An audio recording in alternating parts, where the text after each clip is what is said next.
HTML থেকে বরাবরই প্রশ্ন হয়ে থাকে আমাদের বোর্ড কোশ্চেনে। সো বরাবরের মতো আজকের এই প্রশ্নটা সলিউশন করব।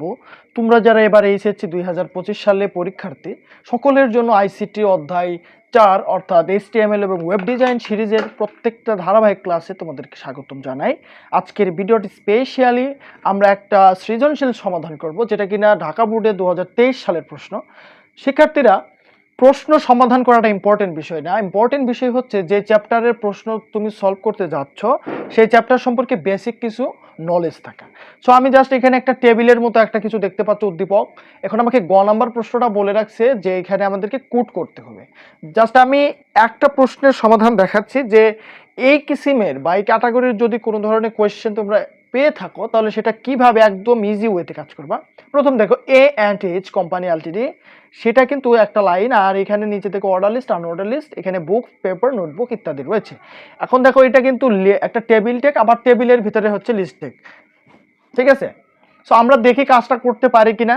সো আমি আমার আগের পর্ব যে ক্লাসগুলো রয়েছে মাস্টারবাড়ি ইউটিউব চ্যানেল তোমরা ঢুকলে পাবে, খুব বেসিক টু অ্যাডভান্স আমি কিছু ক্লাস আপলোড করে রাখছি।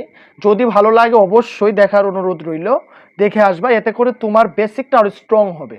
তুমি 1 ঘন্টা যদি ক্লাসগুলো দেখে আসো ওভারঅল প্লেলিস্টটা, আমার কাছে মনে হয় তুমি আর এইচটিএমএলে কোনো ধরনের মার্কস থেকে বঞ্চিত হবে না। সো শিক্ষার্থীরা, এই কিসিমের প্রশ্নের জন্য প্রথমত এটা হচ্ছে আমাদের টেবিল। সো জাস্ট আমি এখানে এইচটিএমএলটা লিখে নিব, ঠিক আছে। সো আমি বড় করে এইচটিএমএলটা লিখে নিচ্ছি। ওকে, যেহেতু এইচটিএমএল করছি সো আমাকে এইচটিএমএলটা লিখতেই হবে। তারপরে আমরা কি লিখি, হেড লিখি, হেডটাও আমি দিয়ে দিলাম। এখন তোমরা পরীক্ষার হলে যে কাজটা করবা, হেড দিয়েছো না, এখন নিচে দিতে হবে আমাদের টাইটেল। আমি টাইটেলটাও দিয়ে দিচ্ছি। বরাবর অন্যান্য ক্লাসে আমি টাইটেলটা দিই না, বাট এই ক্লাসে দিচ্ছি, কারণ হচ্ছে অনেকেই ভাববা যে স্যার টাইটেল ছাড়া যদি এইচটিএমএল ছাড়া নাম্বার কম দেয়। সো সেই সুবাদে আমি টাইটেলটা দিচ্ছি। সো এটা নিয়ে কোনো মাথা ব্যথা নাই, এটা নিয়ে খুব একটা মেজর প্রবলেম নাই। সো এখন আমরা বডি স্টার্ট করব। আচ্ছা, মোটামুটি এইচটিএমএল এর বেসিক স্ট্রাকচার তোমরা সবাই জানো, এই সিচুয়েশনে যারা ক্লাসটা দেখছো তারা সবাই জানো। এখন বডি স্টার্ট করছি। এখন এটা দেখো তো, ঢাকা বোর্ড 2023 সেটা কিন্তু উপরের অংশ, সেটা কিন্তু আমাদের প্রশ্নের অংশ নয়, আমি জাস্ট বোর্ডের জন্য লিখছি। বাট এই টেবিলটা দেখো, এটা হচ্ছে আমাদের কোয়েশ্চেন। সো এটা একটা টেবিলের মতো দেখা যায়। সো সুন্দর করে তুমি একটা টেবিল লিখে নিবা, যেহেতু টেবিলটা টেবিল। এখন আমি বলছি টেবিল লেখার পর একটা অ্যাট্রিবিউট ব্যবহার করতে হয়, সেটা হয় বর্ডার। বর্ডার ইকুয়াল চিহ্ন দিয়ে ইনভার্টেড কমা দিয়ে ভেতরে দিয়ে দেবা 1। এখন কেউ কেউ এখানে 1 স্থলে 2 দিলেও ভুল হবে না, কারণ হচ্ছে রেখাগুলা ভিজিবল করার জন্য আমরা 1 2 ব্যবহার করি। ওকে, এখন রো নিয়ে চিন্তা করতে হবে, রো এবং কলাম মানে সারি কলাম। দেখো তো এই টেবিলের বুদ্ধি খাটায় অ্যান্সার দাও তো, কয়টা সারি কয়টা কলাম রয়েছে। তোমরা প্রথমত চিন্তা করো, এটা হচ্ছে সারি, এটা হচ্ছে সারি, এটা হচ্ছে সারি, তাহলে 3টা সারি পাচ্ছি। আর কলামের কাউন্টিং যদি করি, নিচ থেকে হিসাব করলে 1টা কলাম 2টা কলাম, বাট উপর থেকে হিসাব করলে জাস্ট 1টা কলাম। এখন কথা হচ্ছে, আমি বরাবরই বলে থাকি যেই পাশ থেকে হিসাব করে সারি এবং কলাম বেশি হবে সেটাই হচ্ছে আমার ওই এইচটিএমএল ট্যাগের জন্য রাইট অ্যান্সার। সো এখন দেখো, আমি প্রথম A&H কোম্পানি এলটিডির জন্য আমি কিনে নেব একটা টিয়ার। এখন টিয়ারটা কি, টেবিল রো। আচ্ছা, এখন দেখো তো A&H এটা কি হেডার হিসেবে রয়েছে। সো আমরা ইউজ করে দেবো TH। যদি এরকম হেডার হিসেবে কোনো কিছু কাজ করে, মানে একদম টেবিলের টপে থাকে, সেক্ষেত্রে আমরা ইউজ করি হেডার। সো এর ভিতরে দিবা A, তারপর and কোম্পানি এলটিডি, ঠিক আছে। তারপরে ক্লোজিং করবা TH। একটু বুঝে নাও, এটা একটু সাইডে পড়ে গেছে, এটা কিন্তু সরি আমি এই জায়গায় দিব না, বুঝতে অনেকের সমস্যা হবে। আমি দিয়ে দিলাম এইখানে TH, ঠিক আছে। এখন এই যে প্রথম রো এর কাজ কিন্তু শেষ, যদি শেষ হয়ে থাকে আমি জাস্ট এইখানে টিয়ারটা ক্লোজ করে দিলাম। সো একটা টিয়ারের কাজ শেষ। এখন তুমি আবার যাও সেকেন্ড টিয়ার। এখন শিক্ষার্থীরা, এই টিয়ারটা কোন টিয়ার, সেটা হচ্ছে এই যে এই টিয়ারটা অর্ডার লিস্ট। এখন এইখানে দেখো প্রথম কি অর্ডার, সো এটাও কি হেডার হিসেবে কাজ করছে। সো আমি জাস্ট এখানে ইউজ করে দিব হচ্ছে TH। এখন একটু খেয়াল করো তো, A&H কোম্পানি এলটিডিটা যে লিখলাম, এই ট্যাগটা কি আমার রাইট হয়েছে না রং হয়েছে, একটু খেয়াল করো তো, তোমরা বুঝো কিনা। আমার কিন্তু এইটাকে একটা ভুল করেছি, আমি একটা মিস্টেক করে ফেলেছি, তোমরা হয়তো বুঝো নাই। সেটা হচ্ছে A&H কোম্পানি এলটিডি কি এখানে কিন্তু 2টা কলামকে একা বহন করছে, তার মানে এখানে কল স্পেন হইতো, বাট আমি TH এর পরে কিন্তু কল স্পেনটা দিতে ভুলে গিয়েছি। সো এই সিচুয়েশনে করণীয় হচ্ছে, এটা রাইট অ্যান্সার হবে, এইখান থেকে আমি একটি অ্যারো চিহ্ন দিয়ে দেখাচ্ছি, এইখানে তোমরা কল স্পেন দিবা। কল স্পেন ইকুয়াল টু কয়টা ঘর খাইছে, 2টা ঘর। ঠিক আছে, তারপরে অ্যাঙ্গেল ব্র্যাকেট দিয়ে কাজটা করে দিবা। আমি এই লাইনটা আমি একদম ভিডিওর শেষে এই জায়গায় লিখে দেবো, সমস্যা নাই। আচ্ছা, তারপর এখন টিএস লিখলাম, এখন হচ্ছে ওয়ার্ডার লিস্ট, এটা যেমনে আছে ঠিক তেমনটাই থাকবে, এটার কোনো কাজ নাই। ওকে, টিএইচ ক্লোজ। এখন এই পাশে আনওয়ার্ডার লিস্ট, ঠিক আছে, আনওয়ার্ডার লিস্ট, এটাও হবে আমাদের টিএস আনঅর্ডারড লিস্ট।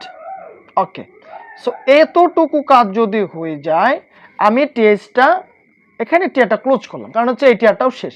এখন 3 নাম্বার টিয়ারের জন্য কাজ করি শিক্ষার্থীরা, 3 নাম্বার টিয়ার, ঠিক আছে। এই টিয়ারটা কিন্তু book, paper, notebook, marker, ink, pencil এগুলোর জন্য। এখন দেখো তো এই 3 নাম্বার রোয়ের ভিতরে টিয়ারের ভিতরে আমি কি দেবো, টিডি। আচ্ছা, টিডি দিলাম। এখন টিডি দেওয়ার পরে বুক, পেপার, নোট এগুলা কেমন দেখো তো, এখানে কিন্তু আবার লিস্ট ট্যাগের ব্যবহারটা হয়েছে। সো এখানে কিন্তু এটা দেখতে পাচ্ছ সাজানো সিরিয়ালে রয়েছে। সো এটা হচ্ছে আমাদের অর্ডার লিস্ট। সো আমরা ইউজ করবো হচ্ছে ওয়েল। আমি কিন্তু সাইডে দেখাচ্ছি, মানে পাশাপাশি দেখাচ্ছি, তোমরা চাইলে নিচে নিচে দেখাতে পারো, কোনো সমস্যা নেই, অ্যান্সার রাইট। আচ্ছা, ওয়েল দেওয়ার পরে কি দিয়ে দিবা, টাইপ। টাইপ দিয়ে কি দিবা, দেখো তো কি সংখ্যা, রোমান সংখ্যা রয়েছে। সো জাস্ট 1 দিয়ে দিলাম, ঠিক আছে। আচ্ছা, এখন কি এলআই, এলআই এর ভিতরে কি প্রথমটা বুক, তো বুক লিখে দিবা, আবার ক্লোজিং এলআই, পরবর্তীতে আবার এলআই, তারপরে হচ্ছে আমাদের পেপার, এটা দিয়ে দিবা পেপার, ক্লোজিং এলআই, সর্বশেষ হচ্ছে এলআই, এখানে রয়েছে আমাদের নোটবুক, নোটবুক, ঠিক আছে, যেমনটা রয়েছে ঠিক সেরকমই লিখবা, কোনো ধরনের চেঞ্জ করার দরকার নাই। সর্বশেষ আমরা ও এলটা ক্লোজিং করে দিব। আচ্ছা, ওয়েলটা ক্লোজিং করে দিলে, এখন টিডিটা ক্লোজ করতে হবে, কারণ এই টিডির ভিতরে তো এই সম্পূর্ণ জিনিসটা রয়েছিল। সো আমি এখানে জাস্ট টিডিটা ক্লোজিং করে দিচ্ছি। এখন হচ্ছে আমি এই পার্টিশন একটু দেখাই শিক্ষার্থীরা, এই জায়গায় দেখাই।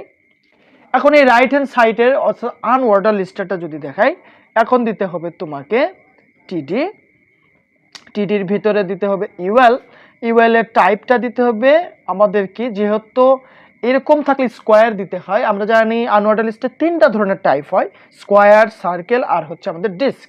সো এটা হচ্ছে আমাদের স্কোয়ার। সো স্কোয়ার বানানটা কিন্তু খুব ইম্পর্টেন্ট, দেখে নিবা। স্কোয়ার দিয়ে দিলাম।